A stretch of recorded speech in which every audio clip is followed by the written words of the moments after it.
Boleh tak kita baca surah Al-Ikhlas pada 2 rakaat sembahyang kita? Rakaat pertama, Bismillahirrahmanirrahim, Qul huwallahu ahad.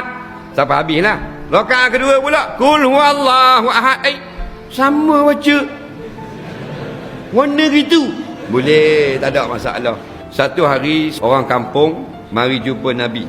Dia mari ni kerana berlaku kisah ni di imam di kampung dia. Tu imam kampung dia ni setiap surah Qul huwallahu ahad. Sembahyang subuh rakaat pertama Qul huwallah, rakaat kedua Qul huwallah.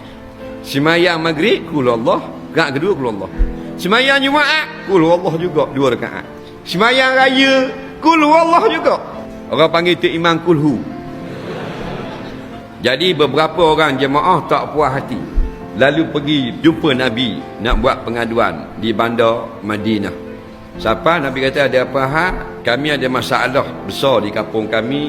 Imam sembahyang jemaah kami ni sentiasa baca surah Qul huwallahu ahad setiap rakaat. Nabi kata, betul ke? 2-3 orang, betul Rasulullah, kami sebagai saksi. Kalau betul, maka kamu baliklah beritahu pada imam itu surah Qul huwallahu ahad akan pimpin dia ke dalam syurga nanti.